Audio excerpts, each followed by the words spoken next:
আজকে বাপের বাঁচাইতে যায় আমার বুকের মানিক নাই। এই এলাকায় যারা চাঁদাবাজি করতেছে তারা কিছু স্থানীয় লোক আছে, যেমন চাঁদাবাজি করতেছে কি হেলাল। কে কে আমার দুইবার মেয়েরা ফলানোর মনে করেন যে হুমকি দিছে, এমনকি কোবাইছো আমারে। মোহাম্মদপুর মানেই তো এখন একটা আতঙ্ক।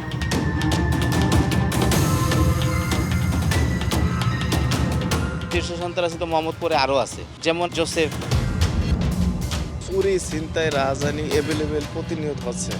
কোনো মাদক সন্ত্রাস পরিপূর্ণভাবে পুলিশ কিন্তু কিছু করতে পারবে না। সব প্রশ্ন পুলিশকে না, পুলিশ পুরো রাষ্ট্রের দায়িত্ব নেয় না। 24-এর 5 আগস্টের যে ঘটনাটা বলে যে দ্বিতীয় স্বাধীনতা, তরুণদের স্বাধীনতা, সেই স্বাধীনতার পরেও কিন্তু মোহাম্মদপুর স্বাধীন হয় নাই। রাজধানী ঢাকার মধ্যে অন্য এক অপরাধের রাজধানী, যার নাম মোহাম্মদপুর। তবে এটি উন্নয়নের নয়, বরং অপরাধের চারণভূমি। দিনের আলো ও রাতের আধারে যেখানে হয়ে ওঠে খুন, ছিনতাই, মাদক ও খুনের অভয়ারণ্য। স্থানীয় জনগণের কাছে আতঙ্ক যেখানে নিত্যদিনের সঙ্গী।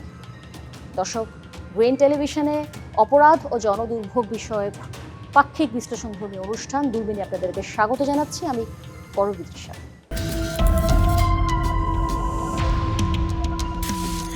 মোহাম্মদপুর পরিচিত এক অপরাধের স্বর্গরাজ্য হিসেবে। এখানে বাতাসে লাশের গন্ধ এবং ওত পেতে থাকে কিশোর গ্যাংয়ের ধারালো অস্ত্র। চাঁদাবাজি, ছিনতাই, মাদক সব কিছুই চলে এক সিন্ডিকেটের, কিশোর গ্যাংয়ের এক ইশারায়। দর্শক, আমরা আজ সেই সাম্রাজ্যের কুশীলবদের চেহারা উন্মোচন করব, দেখাবো কি করে এই জনপদ একটি মৃত্যুকূপে পরিণত হয়েছে। রাজধানীর বুকে এক ভয়ঙ্কর জনপদ মোহাম্মদপুর, যেখানে প্রতিটি অলিতে গলিতে আতঙ্ক, প্রতি রাতেই চলে অস্ত্রের ঝঞ্ঝনানি। কারা নিয়ন্ত্রণ করছে এই এলাকা, কেনই থামছে না রক্তপাত, সেই প্রশ্নের উত্তর খুঁজেছে টিম দূরবীন। সম্প্রতি রাজধানীতে আলোচিত শীর্ষ সন্ত্রাসী খন্দকার নহিম আহমেদ টিটন হত্যার পেছনে বসিলা এলাকার গরুর হাটের ইজারা নিয়ে দ্বন্দ্বের বিষয়টি সামনে এসেছে। নিহতের পরিবারের দাবি, শীর্ষ সন্ত্রাসী পিচ্চি হেলালের সঙ্গে এ নিয়ে বিরোধ ছিল, যদিও টিটন বিষয়টি নিজেই মিটিয়ে নেবেন বলে আশ্বস্ত করেছিলেন তার পরিবারকে। পিচ্চি হেলালদের সাথে আমার একটা দ্বন্দ্ব শুরু হয়েছে, তো জানি না কি হবে। আমি বললাম ঠিক আছে, ভালো থাক। সাথে এমন পিচ্চি হেলাল কে? তো বললো যে একটা বিশাল সন্ত্রাসী। আমি তো চিনতাম না, চিনি না, ইদানিং না নাম দিয়ে জানতেছি। তো তার সাথে এসব বাঙালি রনি আর শাহজাহান এসব এরা আছে, এদের সাথে তো আল্লাহ ভরসা যাই। আমি বললাম ঠিক আছে, সাবধানে থাকিস আর জিডি করিস একটা, তো সেফটির জন্য। অপরদিকে এই হত্যায় নিজেকে ফাঁসানো হচ্ছে বলে দাবি পিচ্চি হেলালের। বেসিক্যালি টিটনের সাথে আমার সম্পর্ক ভালো ছিল, সম্পর্ক কখনোই খারাপ ছিল না। টিটনের সাথে সম্পর্ক খারাপ ছিল ইমনের। ইমন টিটনকে হত্যা করবে এটা মানে সবাই জানে। এই মার্ডারের সাথে যদি শুধু ইমন জড়িত তা না, কিন্তু এই মার্ডারের সাথে ইমনের ওয়াইফ অর্থাৎ টিটনের বোন জড়িত। টিটনের বোন তার ফ্যামিলিকে চাপ দিয়ে, প্রেশার দিয়ে, কারণ টিটনের ফ্যামিলিও কিন্তু জানে, মানে ওর বোন বাদ দিয়ে বাকি সবাই জানে যে ইমন টিটনকে মেরে ফেলবে। ইমনের পরিবারকে টোটাল চাপ দিয়ে এনে এই এজাহারটা করানো হয়েছে। এই এজাহার লেখার মালিক হলো ইমন আর ইমনের বউ, আর সিগনেচার করার মালিক হলো ওর বড় ভাই। এদিকে রায়ের বাজার এলাকায় আধিপত্য প্রতিষ্ঠার সংঘর্ষে প্রাণ হারান এক গ্যাং লিডার। 8-10 জন মিলে তাকে প্রকাশ্যে কুপিয়ে হত্যা করা হয়। তা মুহূর্তেই ভাইরাল হয় সামাজিক যোগাযোগ মাধ্যমে। এটাই মোহাম্মদপুরের বাস্তবতা। এখানে হত্যা যেন নিয়মিত ঘটনা। ক্যালেন্ডারের পাতায় সালটা 2025-এর নভেম্বর। ঘড়ির কাঁটায় তখন সন্ধ্যা 6:40। মোহাম্মদপুরের ঢাকা উদ্যানে সন্ত্রাসীদের ধারালো অস্ত্রের কোপে মুদি দোকানি বিল্লাল মুহূর্তেই ঢলে পড়েন মৃত্যুর কোলে। 40 ঊর্ধ্বমা পারভিন আক্তার ছেলের স্মৃতি হাতড়ে বেড়ান এখনো। আমার জামের আয়া মানে কোবাইতেছে, কোবানোর অবস্থায় আমার পোলার দোকানে, বিল্লাল হোসেন বাবুর দোকানে, তখন কয় বাবা আমার বাঁচা, বাবা বাঁচা। আমার বিল্লালের দোকান তে নামা জন বাপের বাঁচাইতে গেল, ওই সাড়ারের ভিতরে হারে জন ঢুকাই দেয়, তখন আমার বিল্লালের গেডিটা বাঁচায় কূপ দেয়। আমার মুখের দিকে তাকে আমার পোলা আমার চোখের সামনে দিয়ে জায়গা যাওয়ার পরে আমি এলাকাবাসী সবার ডাকি, আপনারা সবাই আমার স্বামীরা বাঁচান, আমার পোলারা বাঁচান। তো আমি তো বিচার পাই না, থানায় যাই, মহিলা মানুষ দেখা হেরা গুরুত্ব দেয় না, আমার একটা শেয়ানা পোলা নাই। আমার স্বামী অসুস্থ, থানায় যায়, থানায় গুরুত্ব দেয় না, দারোগা গুরুত্ব দেয় না, ওসি সাহেবের কাছে কই ধরতাছে না আসামি, এত পাগল হয়েছেন কে? আইনশৃঙ্খলা বাহিনীর তথ্য বলছে হেলাল ইমনের চেয়েও ভয়ঙ্কর দুর্দর্শ সন্ত্রাসী রাজধানীর মোহাম্মদপুর এলাকার একসময়ের ছাত্রলীগ নেতা তোফায়েল আহমেদ জোসেফ। তার বড় ভাই মেজর জেনারেল আজিজ আহমদ বিজিবির মহাপরিচালক ও সেনাপ্রধান ছিলেন। তার ক্ষমতার ব্যবহার করে মোহাম্মদপুর হাজারীবাগ সহ আশেপাশে এলাকায় ত্রাসের রাজত্ব কায়েম করেন জোসেফ। একসময় যোগ দেন সুব্রত বাইনের নেতৃত্বে গড়ে ওঠা আলোচিত 7 স্টার গ্রুপে। পুরো রাজধানী তখন 7 স্টার ও 5 স্টার গ্রুপ নামে দুটি বাহিনী নিয়ন্ত্রণ করত। এভাবেই শীর্ষ সন্ত্রাসীদের তালিকায় নাম উঠে আসে জোসেফের। মোহাম্মদপুরের মানচিত্রে এখন সবচেয়ে ভীতি জাগানিয়া নাম পিচ্চি হেলাল, ক্যাপ্টেন ইমন ও জোসেফ। এই 3 সম্রাটের দাপটে জিম্মি হয়ে পড়েছে এলাকার সাধারণ মানুষ। মোহাম্মদপুর ও ধানমন্ডি এলাকায় অন্তত 15 থেকে 20টি করে কিশোর গ্যাং দ্বারা পরিচালিত হচ্ছে তারা। এর মধ্যে প্রত্যেকটি মহল্লায় একটি করে স্বঘোষিত ডন দ্বারা পরিচালিত হচ্ছে। কাদের দখলে কোন মহল্লা আর কার নির্দেশেই চলছে এই রক্তক্ষয়ী খেলা?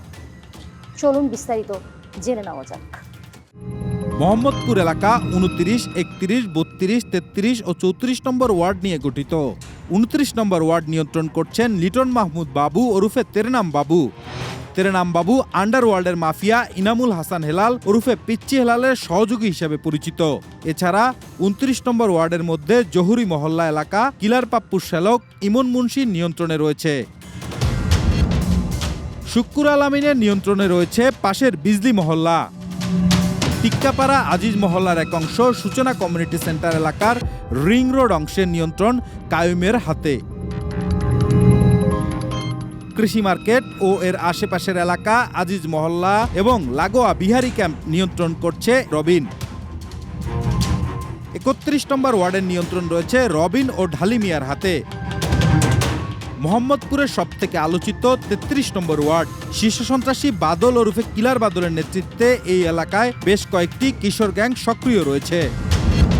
তার নির্দেশে এই এলাকার সদস্যরা পুরো মোহাম্মদপুর জুড়ে ছিনতাই, মাদকের কারবার, চাঁদাবাজি ও দখলবাজি করছেন। এই কিশোর গ্যাং, সন্ত্রাস, চাঁদাবাদের কারণে কিন্তু সারা বিশ্বই মোহাম্মদপুর প্রকৃতি। এখনো মাদক, সন্ত্রাস পরিপূর্ণভাবে পুলিশ কিন্তু কিছু করতে পারবে না। কিশোর গ্যাংয়ের ব্যাপারটা সম্প্রতিকালে তো মোহাম্মদপুর তো একটা রিক্সি এলাকা। ছেলেকে বলছে আব্বু 8টার পরে আর এদিকে যেও না। পুলিশের তথ্য মতে কিলার বাদলের বিরুদ্ধে খুন, চাঁদাবাজি, দখলবাজি সহ অন্তত 100 খানেক মামলা রয়েছে। তার অন্যতম সহযোগী হিসাবে পরিচিত লালু ওরফে লালু উদ্দিন। বাদলের নির্দেশে লালু উদ্দিন কিশোর গ্যাং সদস্যদের নিয়ন্ত্রণ করেন। এছাড়া এই ওয়ার্ডে রয়েছে বর্তমান সময়ে আলোচিত সন্ত্রাসী পাপ্পু ওরফে কিলার পাপ্পু। সোর্স মারফত বহু প্রতীক্ষার অবসান ঘটিয়ে নাম পরিচয় গোপন রাখার শর্তে আমাদের সাথে কথা বলেছেন আন্ডারওয়ার্ল্ডের সাথে যোগাযোগ ছিল এমন একজন। জীবনের নিরাপত্তার স্বার্থে তিনি আমাদের সাথে কথা বলেছেন তুরাগ নদের পারে। তাই দুর্গম পথ পাড়ি দিয়ে আমরা পৌঁছে যাই তুরাগ নদের পারে একটি নৌকায়। মোহাম্মদপুর মানেই তো এখন একটা আতঙ্ক। সার্বিক পরিস্থিতি যদি বলেন, এটা সারা বাংলাদেশ বিষয়টা জানে। সেক্ষেত্রে আমি হয়তো বা আজকে নদীর পাড়ে নৌকায় বসে আপনার সামনে কথা বলছি, এটাও খুব আতঙ্ক নিয়ে। সাধারণ মানুষ যারা আছে তারা ভয়ে মুখ খুলতে চায় না। একটা ঘটনা শুধু একটা ঘটছে না, একটা ঘটনা ঘটার সাথে সাথে প্রশাসন আসছে। প্রশাসন আসার পরে কি করছে জানি না, পরবর্তীতে দেখা যাচ্ছে পরের দিন আবার আরেকটি ঘটনাই ঘটছে। কারণ যারা ভুক্তভোগী হয় তারা থাকে আতঙ্কে। আর এই যে সিন্ডিকেটগুলো যে ঘটনাগুলো ঘটায় তারা জানিয়েই করে। বিষয়টা এমন, বড় বড় জায়গায় যে চাঁদাবাজি, টেন্ডারবাজি থেকে শুরু করে যে সকল কর্মকাণ্ডগুলো আছে, এটা জনমনে আতঙ্ক তৈরি করেই করছে। 32 নম্বর ওয়ার্ডের পুরোটা নিয়ন্ত্রণ জাহিদ মোরলের হাতে। গত বছরের 24 ও 28 এপ্রিল কয়েক দফায় মোহাম্মদপুর টাউন হলে মনির নামে এক ব্যবসায়ীর প্রতিষ্ঠানে গুলি চালায় এই জাহিদ মোরল ও তার সহযোগীরা। চাঁদা না পেয়ে এই ব্যবসায়ীকে কয়েক দফায় হুমকি দেয় জাহিদ। মামুন। জি ভাইয়া, আসসালামু আলাইকুম ভাইয়া। আসসালাম। তুমি ঘরটা কি এখনো খোলো নাই? যে দেওয়ালের কথা বলছেন ভাই, এগুলা তো ভাঙা দিছি। না, ঘর তো খুলতে বলছিলাম। এগুলা এটা তো আগের করা আছিল ভাইয়া, ওনে তো আমার ভাড়াটিও আছে। তুমি আমারে বলো তুমি সরাবা কি সরাবা? আমি তো ভাই ভাঙা দিছি দেওয়াল, আমি তো ছবিও পাঠাইলাম। দিতে চাই, তুমি সরাবা কি সরাবা না? এই ঘটনা ব্যাপক চাঞ্চল্যের সৃষ্টি করে সেই সময়ে। ৩৩ নম্বর ওয়ার্ডের একটি বড় অংশের নিয়ন্ত্রণও রয়েছে এই জাহিদ মোড়লের হাতে। এছাড়া পুরো মোহাম্মদপুর জুড়েই তার সন্ত্রাসী কার্যক্রম পরিচালিত হচ্ছে। জাহিদ মোড়ল ছাড়াও সন্ত্রাসীদের তালিকায় রয়েছে মোল্লা কাউসার, বর্তমানে কারাগারে আছেন, কাইল্লা বাদল, ঘাটবাবু, হাবিব, আহমেদ আলী, মান্নান, কিশোর গ্যাং লিডার মাহি ও গ্যারেজ সোহেলের নাম। তাদের সবার মূলে রয়েছে কিলার বাদল। মোহাম্মদপুর এলাকায় জুলাই আন্দোলনের সমন্বয়ক ইব্রাহিম খলিলের উপরে হামলার অভিযোগে গত ১ মার্চ সোহেল ওরফে গ্যারেজ সোহেলকে গ্রেফতার করে র্যাব। এ সময় তার কাছ থেকে বিদেশি রিভলভার সহ দেশীয় অস্ত্র জব্দ করা হয়। ৩৪ নম্বর ওয়ার্ডের নিয়ন্ত্রণে সানজিদুল ইসলাম ইমন ওরফে ক্যাপ্টেন ইমন, পাপ্পু ওরফে কিলার পাপ্পু, কাইল্লা বাদল, রাজেশ খান ও ওসমানের নাম এসেছে পুলিশের তথ্যে। মোহাম্মদপুরের বিস্কুট ফ্যাক্টরির মালিক মোহাম্মদ আলী প্রায় ২ যুগ ধরে সুনামের সাথে পরিচালনা করছেন বেকারি ব্যবসা। সম্প্রতি তার ব্যবসা প্রতিষ্ঠানে চাঁদার জন্য হামলা চালায় একদল দুর্বৃত্ত।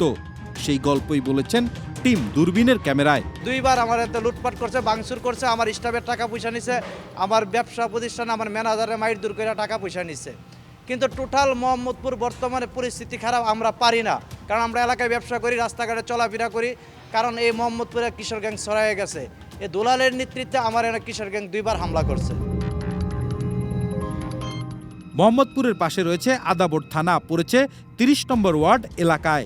চাঁদাবাজি, মাদক, কিশোর গ্যাং নিয়ন্ত্রণকারী আদাবর মোহাম্মদপুরের ত্রাসের আরেক নাম মনোয়ার হোসেন জীবন ওরফে লেদু হাসান। একদম চুপ, একদম চুপ, তুমি অনেক সাথে অনেক সময় বলেছে, একদম ঢুকায় দেবো। লেদু হাসান ভাই বলছে যারে খুশি তাকে মারো। মোল্লা মুরাদ বলছে খালি কো বাবা, কথাবার্তা বুঝবে লেদু হাসান ভাই। ক্যামেরার সামনে নিজেকে সাধু সাজাতে সব রকমের চেষ্টাই করেন এই মনোয়ার হোসেন জীবন ওরফে লেদু হাসান। জনশ্রুতি রয়েছে মোহাম্মদপুরের একটা এলাকার চাঁদাবাজি সন্ত্রাসী নিয়ন্ত্রণ করে। আমার থানায় আমার 20-22টা মামলা, সর্বোচ্চ 22টা মামলা, কিন্তু আমি মোহাম্মদপুরে পলিটিক্স করি না। মোহাম্মদপুরে আমার 84টা মামলা। বাসায় তেজগাঁ থানা, আমি আমার ওই জায়গায় মানে আমার যাতায়াতই নেই, তো ওই থানা আমার আছে মামলা। শেরে বাংলায় আছে, মিরপুর আছে। আরেক সন্ত্রাসী আলমগীর শীর্ষ সন্ত্রাসী নবী হোসেন গ্রুপের সদস্য। ছিনতাই, চাঁদাবাজি, মাদক সবকিছুই চলে তার কথায়। মোহাম্মদপুরটা একটা হাস্যকর একটা এলাকা। আর দেখবে সারা বাংলাদেশ যখন স্বাধীন হয়ে যায়, 24-এর 5 আগস্টের যে ঘটনাটা বলে যে দ্বিতীয় স্বাধীনতা, তরুণদের স্বাধীনতা, সেই স্বাধীনতার পরেও কিন্তু মোহাম্মদপুর স্বাধীন হয় নাই। কারণ এখানে কিছু কুচক্রী মহল আছে, কিছু বিগত দিনে পলিটিশিয়ান আছে, যারা এই ধরনের মদতপুষ্টভাবে তারা কিশোর গ্যাং, মাদক ব্যবসা এগুলো জিয়ে রাখে। চুরি, ছিনতাই, রাজধানী এভেলেবেল প্রতিনিয়ত হচ্ছে। আমরা নিরাপত্তাহীনতায় ভুগছি এবং আপামর জনতা সকলেই সন্ধ্যার পরে মানুষ এই রাস্তায় বেরোতে পারে না। এবার আমরা খুঁজে বের করেছি এমন একজনকে যিনি কিশোর গ্যাং মাহি গ্রুপের সদস্য। চেহারা না দেখানোর শর্তে তিনি কথা বলতে রাজি হয়েছেন কিলার বাদল এবং গ্যাং লিডার মাহির অপরাধ সাম্রাজ্য নিয়ে। কিন্তু ওই ব্যক্তির সাথে কথা বলতে নৌকা যোগে আমাদের পাড়ি দিতে হয়েছে তুরাগ নদ। ওনাদের মাধ্যমে সব কিছু হয়। একটা বিল্ডিং উড়াইতে গেলে ওনাদেরকে চাঁদা দিতে হয়, একটা বিল্ডিং ভাঙতে হইলেও ওনাদেরকে চাঁদা দিতে হয়। ওনারা চাঁদা ছাড়া কিছুই বোঝে না। ওনারা মনে করেন যে এই যে আপনি সোনামের টেকি বলেন, 40 ফিট বলেন, ঢাকা উদ্যান, সব জায়গায় ওনারা মাদক চালায়। পুরো মোহাম্মদপুর আমার 2 বার করে কোবাইছে, আমি মরার থেকে মনে বাইচা হয়েছি। এরপরতে আছে আপনি মনে করেন যে কিলার বাদল, লাল্লু ভাই। এরা যে মানুষকে কোপায়, অস্ত্রগুলা পায় কোথা থেকে? অস্ত্র ওনাদের কাছে অভাব নেই, ওনারা কিনে এগুলো সব রাখছে। কোথা থেকে আনে অস্ত্র? এগুলো তো টাকা দিলে অভাব নেই, টাকা দিলে পাওয়া যায়, নিউ মার্কেট পায়, অনেকে ওনারা নিজেরাই বানায়। পিস্তল ওনারা দিয়ে এগুলা কোটি কোটি টাকা কামায়। তো পিস্তল অবশ্যই ওনাদের কাছে এমন, এই যে আপনার সরকার পতনের পরে অনেক থানার থেকে অনেক পিস্তল ওনাদের কাছে আছে। আপনার থানার যত পিস্তল এই যে হারাইছে, অনেক কিছু হারাইছে, এগুলো সব ওনাদের লোকই কিন্তু করছে। কিলার বাদল, মাহি, গেরসফেল, ওনাদের কাছেই সব কিছু পাইবেন। কিশোররাও জড়িয়ে পড়ছেন এই ভয়ঙ্কর চক্রে। পুলিশ বলছে জনবল ও লজিস্টিক সংকটের কারণে পুরো এলাকা নিয়ন্ত্রণ করা কঠিন হয়ে পড়েছে। 3টা থেকে 4টা থানার জনগণ এক থানা দিয়ে কাভার করতেছে, 3টা থেকে 4টা থানার জায়গা একটা থানা দিয়ে কাভার করতেছে। সব প্রশ্ন পুলিশকে না, পুলিশ পুরো রাষ্ট্রের দায়িত্ব নেয় নাই। এভিডেন্স আপনার কাছে থেকে লাভ আছে?